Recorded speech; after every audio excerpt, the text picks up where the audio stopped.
Kashmir news میں ایک بار پھر آپ کا استقبال ہے۔ شوپیاں میں نیشنل کانفرنس نے خواتین کے ایک روزہ کنونشن کا انعقاد کیا۔ اس دوران پارٹی کے ممبران نے خواتین کو بااختیار بنانے اور دیگر مسائل کے حوالے سے اپنی تجاویز وومنس ونگ کی صدر شمیمہ فردوس اور پارٹی کی صوبائی صدر انجینئر صبیحہ قادری نے اس پروگرام کی صدارت کی۔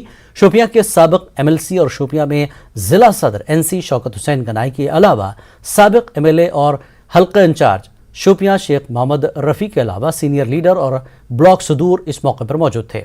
در اثنا ان لیڈران نے حکومت پر الزام لگایا کہ سیاسی فائدے کے لیے کشمیر کی ایپل انڈسٹری کو نشانہ بنایا جا رہا ہے۔ 5 اگست سے جہاں پر یہاں جو ہندوستان میں سینٹرل گورنمنٹ جو حالات پیدا کیے ہیں اسے ہم سبھی لوگ جو ہے جو جموں کے لوگ کشمیر کے لوگ وہ بہت ہو گئے ہیں، وہ مشکلات میں ہے اور وہ مشکلات سے وہ چاہتے ہیں کہ اس سے باہر آئے۔ وہ اپنے مصائب جو ان کے ہیں وہ بہت ہی دن بہ دن نابرداشتہ ہوتے ہیں، تو اس کے لیے عورتیں کہ جب تک عورتیں باہر نہیں آئیں گی تب تک کچھ نہیں ہو سکتا ہے۔ ہم ایل جی کو بول رہے ہیں کہ انہوں نے 10 دن ہماری ٹرکیں جو ہے بند کی ہے۔ افسوس ہے کہ ہمارا سارا فروٹ بند ہو گیا، مگر سینٹرل کی پالیسی کو ہم کیسے چینج کر سکتے ہیں؟ آپ کو پتا ہے اس وقت اڈانی کو کہاں سے دیا ہے؟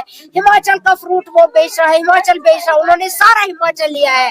ترکی سے اس نے فروٹ لایا ہے، اسے ایران سے فروٹ لایا ہے تاکہ ہماری معیشت خراب ہو جائے۔ یہاں کے بڑے بڑے دعوے کر رہے ہیں ہندوستان، ہم نے کشمیر کے لیے یہ کیا ہے، یہ تو پہلی مثال ہے۔